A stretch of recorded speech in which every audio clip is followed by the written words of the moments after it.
Looking for some comfort food or an interesting appetizer to add to your Thanksgiving table? Consider pumpkin soup. For a simple can't-miss pumpkin soup recipe that you and your guests will absolutely love, stay tuned.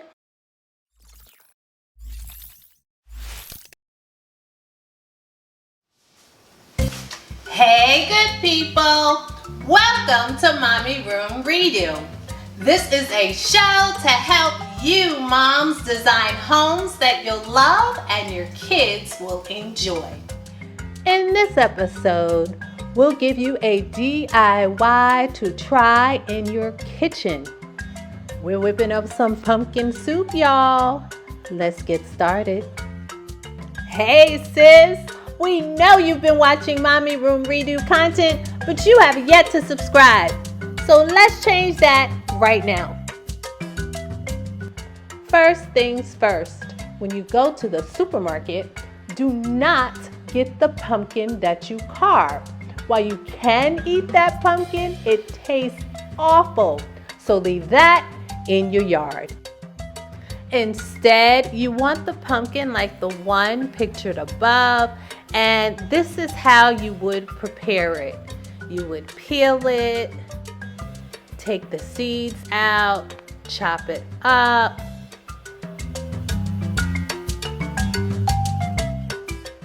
You could also boil it if you felt that it needed softening before you added the rest of the ingredients. And this would be a great start to a very tasty pumpkin soup. But we're not doing all that. Welcome to the Mommy Room Redo pumpkin soup. It's hassle-free, yet just as tasty. Check out the ingredients.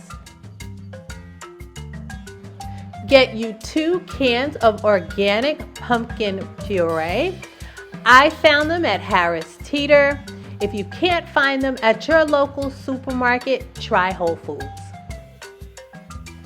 Then get you some pre-packaged chopped butternut squash, a few plantains,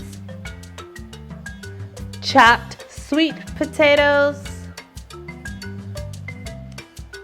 a bag of mini carrots. You can get a few stalks of celery and chop them yourself, or buy them chopped already. Get you a package of Trini chickpea curry.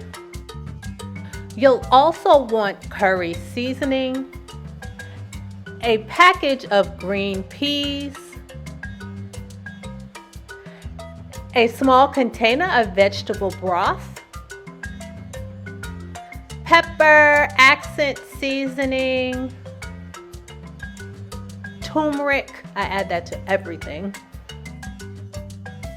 1 chicken flavored bouillon cube, unless you'd like to keep it vegetarian, and some brown sugar. Throw all of your ingredients in the pot and let it simmer for about 2 hours. Just be careful because it can burn.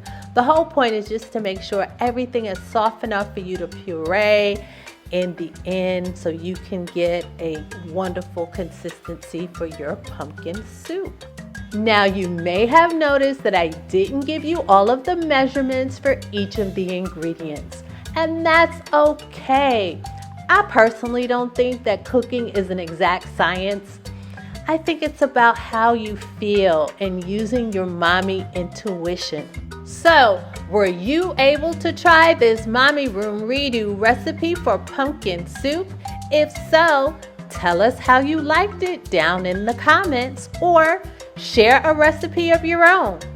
And while you're commenting, tell us what video would you like to see next? Happy fall to you. Thank you so much for tuning in. So please like, share, subscribe, and hit that notification bell. Take care.